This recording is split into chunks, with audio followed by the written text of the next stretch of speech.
कलमा पढ़ रहे हैं। अरे अबू जहल सुन, अबू जहल सुन। हाँ बोल। कुरान ना पढ़ा करो, कुरान ना पढ़ो। तुम्हारे पिताजी का कुरान अल्हम्दुलिल्लाह रब्बिल आलमीन, अल्लाह सारे आलम तरफ है। तुम जैसे मुनाफिक लोग कुरान का विरोध करते हो। नाविका जी सनातनी है, मुझे कुरान पढ़ने की अनुमति दे रही है। तुम कहां के मुसलमान हो? कुरान शरीफ पढ़ने से रोक रहे हो। जलील आदमी कुरान शरीफ, ये वो पार्टी रही है 2002 तक, इसने आम भारतीय नागरिक को तिरंगा फहराने का अधिकार दे दिया इस देश में। रामलीला में कई मुस्लिम होते हैं, दरगाह कमेटी में कई हिंदू होते हैं। ये आपके टेलीविजन पे जो आरएसएस के अबू जहल बैठे हैं और अल्लाह के मतलब कुरान शरीफ की आयतें का इस्तेमाल करके आरएसएस की हिमायत में जो बैठकर यहाँ पे कुरान शरीफ की आयतें पढ़ रहा है, शैतान बैठ के कुरान शरीफ की आयतें पढ़ रहा है। ये तय कौन करेगा?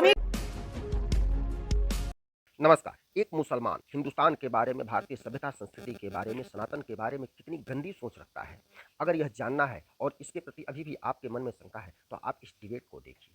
गौ सेवक, गौ रक्षक, भारतीय सभ्यता संस्कृति, भारत माता की जय की बात करने वाले फैज खान साहब ने जब सच बोला तो समाजवादी प्रवक्ता अमीक जमई ने उन्हें कुरान पढ़ने से रोक दिया, उन्हें शैतान कहा, उन्हें राक्षस कहा, जबकि अमीक जमई और इसके जैसे मुसलमान साक्षात राक्षस हैं इस दुनिया में, लेकिन ये लोग दूसरे को राक्षस कहते हैं।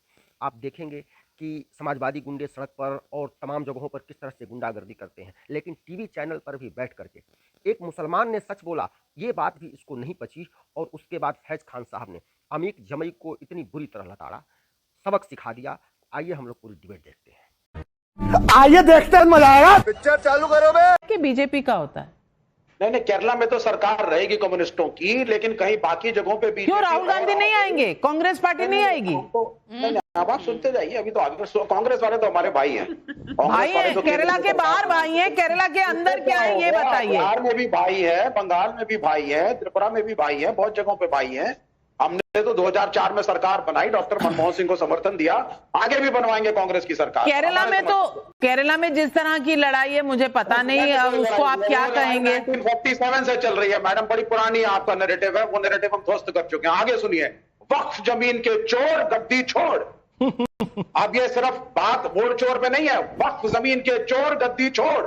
और सुप्रीम कोर्ट ने जो लताड़ा है, जिस तरीके से एक स्लैप, सबसे बड़ी बात क्या थी जो हमें डर था कि ये अपने डीएम अपने लोगों को जब नियुक्ति करेंगे तो वो किसी ना किसी बहाने से वक्फ की जमीन को हड़पेंगे सरकार के नाम पे और अपने बिल्डर दोस्तों को देंगे। और शुक्रिया सुप्रीम कोर्ट कि आपने मैलाफाइड इंटेंशन मोदी सरकार के सुने और इस पूरे प्रोविजन को रद्द किया। ना डीएम, ना कलेक्टर, ना आईएएस, ना आईपीएस ट्रिब्यूनल था, है, रहेगा। और फैज खान साहब, जैसा मैं देख रही हूँ यहाँ सभी इतने खुश हैं, सभी इतने खुश हैं, और विपक्ष जो कह रही है तेरी जीत मेरी जीत, तेरी हार मेरी हार, कुछ ऐसा चल रहा है क्या? बिस्मिल्लाहिर्रहमानिर्रहीम, रब्बि इश्रह ली सदरी व यस्सिर ली अमरी वहलुल उक़दतम मिन लिसानी यफ़क़हू क़ौली। बिरादरान हिंद, अस्सलाम वालेकुम रहमतुल्लाहि व बरकातहू। भारत माता की जय, वंदे मातरम। आदरणीय नाविका जी, सबने बोला मुझे 120 सेकंड बस नॉन स्टॉप दे दीजिए। कलेक्टर किसका है, डीएम किसका है? बीजेपी का। ये कहने वालों ने एक बात तो सिद्ध कर दी, बीजेपी का है नहीं है, लेकिन ये लोग इनको पर्सनल प्रॉपर्टी समझते हैं। आजम खान का ऑन एयर बयान है कि ये कलेक्टर तनखैया होते हैं और इनसे मैं नहीं डरता। एक गुंडा समाजवादी पार्टी का बेटा ये कहता है कि अखिलेश भैया को बोल के आया हूं, सरकार बदलेगी, इस एसपी को बदलना नहीं, इससे मैं बदला लूंगा। और ये लोग तिरंगा फहराने की बात करते हैं संघ कार्यालय में। आदरणीय नाविका जी, ये वो पार्टी रही है 2002 तक, इसने आम भारतीय नागरिक को तिरंगा फहराने का अधिकार दे दिया इस देश में। वो तो छत्तीसगढ़ के लाल नवीन जिंदल जी ने केस लड़कर इस देश के आम नागरिकों को तिरंगा फहराने का अधिकार दिया, नहीं तो स्वतंत्रता के बाद आम आदमी तिरंगा नहीं फहरा सकता था। आज बीजेपी के सांसद है, हिसार से नवीन जिंदल जी। सच्चाई ये है कांग्रेस और समाजवादी पार्टी की। और अब मेरी बात सुनिए, सुप्रीम कोर्ट में आज जो डिसीजन आया है ना, सबसे बड़ी जीत भारतीय संस्कृति की हुई है, लोकतंत्र की हुई है। रामलीला में कई मुस्लिम होते हैं, दरगाह कमेटी में कई हिंदू होते हैं। भारत की वो गंगा जमनी तहजीब को जिंदा करते हुए कहा कि वक्त में भी कम से कम 3 और 4 गैर मुस्लिम होंगे देश की एकता अखंडता के लिए। ये हमारी बात मान ली गई। दूसरी बात, वक्फ बाय यूजर वाले में अभी भी उसे स्टैंड स्टैंड बाई में रखा गया है, उस पर अभी फैसला पूरी तरीके से नहीं दिया गया है। एक बात और, 5 साल प्रैक्टिसिंग मुस्लिम की जहां तक बात थी ना, उसमें भी ये कहा है कि यदि राज्य कानून बनाएगा तो इसे लागू किया जा सकता है, यानी कि लगभग हम लोगों ने जो सारी बातें कही थी वो बात मान ली गई है। क्योंकि जेपीसी की बैठक में मैं भी था और देखा मैं कैसे 6 महीने तक जेपीसी की बैठक चली, लोकसभा में बड़ी बहस चली, राज्यसभा में बड़ी बहस चली।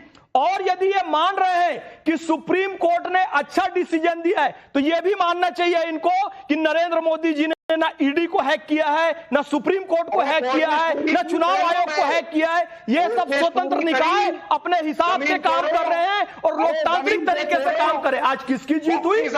लोकतंत्र की जीत हुई। भारत में जो शक्ति पृथक्करण है कि कार्यपालिका और व्यवस्थापिका अलग होगी और न्यायपालिका अलग होगी। पब्लिक के सवाल आ रहे हैं, पब्लिक के सवाल आ रहे हैं। अमित जमाई जी सुनिएगा जरूर। सूर्यकांत त्रिपाठी गोंडा यूपी से पूछ रहे हैं, वक्फ कानून में वक्फ बाय यूजर में बदलाव नहीं तो क्या मोदी विरोधी सुप्रीम कोर्ट के फैसले को सही मानेंगे या फिर भी सवाल उठाएंगे? राकेश कुमार कैथल हरियाणा से पूछ रहे हैं, सुप्रीम कोर्ट ने वक्फ कानून से कुछ प्रावधानों को हटाया है, क्या इस पर भी मोदी विरोधियों में क्रेडिट लेने की होड़ मची है? जवाब दीजिए। सब ठीक चल रहा है, सब अच्छा चल रहा है। ये आपके टेलीविजन पे जो आरएसएस के अबू जहल बैठे हैं और अल्लाह के मतलब कुरान शरीफ की आयतें का इस्तेमाल करके आरएसएस की हिमायत में जो बैठकर यहाँ पे कलमा पढ़ रहे हैं, अरे अबू जहल सुन, अबू जहल सुन, हाँ, बोल। कुरान ना पढ़ा करो, कुरान ना पढ़ा। तुम्हारे पिताजी का है कुरान, अल्हम्दुलिल्लाह रब्बिल आलमीन, अल्लाह सारे आलम का रब है। तुम जैसे मुनाफिक लोग कुरान का विरोध करते हो। नाविका जी सनातनी है, मुझे कुरान पढ़ने की अनुमति दे रही है। तुम कहाँ के मुसलमान हो कुरान शरीफ पढ़ने से रोक रहे हो? जलील आदमी कुरान शरीफ पढ़ने से रोक रहे हो, शर्म आनी चाहिए तुम्हें। शैतान बैठ के कुरान शरीफ की आयतें पढ़ रहा है। ये तय कौन करेगा? नहीं, ये तय कौन करेगा? अमीर जमाई जी, सुप्रीम कोर्ट ने भी कहा है कि जब तक रूल ना हो कोई तय नहीं कर सकता। तो अभी रूल पहले बना लीजिए कि कौन तय करेगा कि कौन इंसान है कौन शैतान है। पहले रूल बना लीजिए, फिर अपन सुप्रीम कोर्ट चलेंगे। अभी इतना जहर मत उगलिए। नवनीत सिंह का भोपाल मध्य प्रदेश से सवाल है, वक्फ कानून से भू माफियाओं पर लगाम लगेगी, इस पर सुप्रीम कोर्ट ने भी मुहर लगाई। अब भ्रम फैलाने वाले विरोधी क्या करेंगे? प्रियेश रंजन पटना से पूछ रहे हैं, बार बार देश की अदालत पर सवाल उठाने वाले सियासी नेता आज मानेंगे कि देश संविधान से चलता है? आज ये तो नहीं कहेंगे कि संविधान खतरे में है? अश्विनी जी जवाब दीजिए। राधिका जी आ रही हूँ। नाविका जी आप मुझे बस ये समझा दीजिए कि जीत किसकी है या नहीं इस विषय पर। अगर मोदी सरकार एक कानून लेके आती है जिसमें उन्होंने 10 संशोधन किए, हमने 8 पे आपत्ति जताई, 6 पे कोर्ट ने रोक लगा दी और 2 पे बोला हम विचार करेंगे, बहस करेंगे, तो आप बताइए आपके हिसाब से जीत किसकी है, मोदी सरकार की या हमारी? अथॉरिटी मैं हूं नहीं, मैं क्यों बताऊंगी? मैं तो आपसे भी पूछूंगी, राधिका जी से भी पूछूंगी कि सब इतने खुश हैं तो क्या आप लोगों का आपस का फॉर्मूला बदल गया है? ये दोस्ती हम नहीं तोड़ेंगे, तेरी जीत मेरी जीत, ये इसीलिए मैं तो सवाल पूछूंगी। मैंने कब कहा कि मैं सर्टिफिकेशन अथॉरिटी हूं?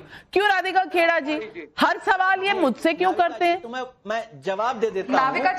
नाविका जी मुझे बात पूरी कर, नाविका जी इनको मुझे बात पूरी कर लेने, नाविका जी के पास चली जाना। अच्छा चलिए 10 सेकंड 10 सेकंड में भूमिका आप बहुत बड़ी बनाते हैं ना तो बात रह जाती है। नाविका जी सिर्फ गुमराह ये किया जा रहा है गुमराह ये किया जा रहा है कि जो वक्फ बाय यूजर में कोर्ट ने बोला है कि हम आगे फैसला करेंगे, इसका साफ साफ मैसेज दिया जा रहा है। कोर्ट ने कानून पास कर दिया, कोर्ट ने कोई कानून पास नहीं कर दिया। कोर्ट ने कहा प्राइमा फेसाई आर्बिट्री नहीं लग रहा है, इस पर हम बहस करेंगे।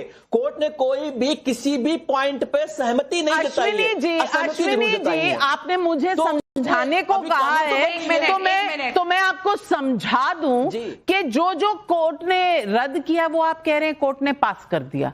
जो जहां आपको लगता है कि आपका भी एक चांस है वहां आप कह रहे हैं कोर्ट ने थोड़ा कानून पास कर दिया है। भाई चित भी मेरी पट भी मेरी, वाह वाह कांग्रेस पार्टी। राधिका खेड़ा जी, इन्हें जवाब दीजिए। नाविका जी इनके सवाल आपसे और हमसे ही होंगे, क्योंकि राहुल गांधी तो सवाल देने लायक नहीं है। वो क्या कहते हैं, क्या करते हैं, लेफ्ट जाते हैं, राइट जाते हैं, फिर जो हार जाते हैं उनकी बात ध्वस्त हो जाती है तो कहते हैं हम जीत गए। जो पार्टी 90 सीट आने के बाद, 99 सीट आने के बाद जीत गए, जिनकी सोशल मीडिया हेड कर रही थी, उनसे क्या सवाल पूछेंगे। लेकिन यहाँ पे एक लगातार, मैं आपके बीच में नहीं बोली थी, चुप रही है, लगातार एक बात बोली जा रही है कि डीएम वाले मामले में की रद्द कर दिया। तो मैं एक बहुत क्लियर, नैरेटिवली क्लियर कर दूं कि डीएम की पावर्स रद्द नहीं करी गई हैं। अभी भी रिपोर्ट वही बनाएंगे, जांच वही करेंगे।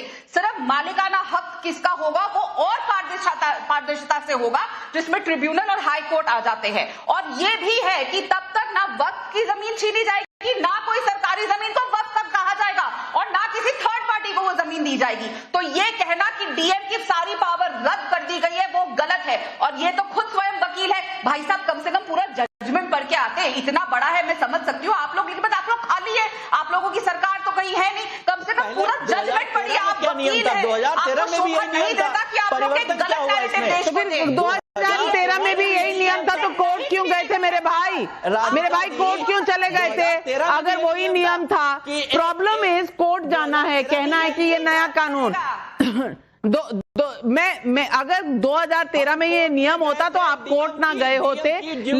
लेकिन आज राधिका खेड़ा जी ने आपके चारों खाने चित कर दिए हैं। और मैं इतना जरूर कहूंगी, हे भारत के राम जगों में तुम्हें जगाने आया हूँ, स्वधर्मों का धर्म एक बलिदान बताने आया हूँ। जय जय श्री राम।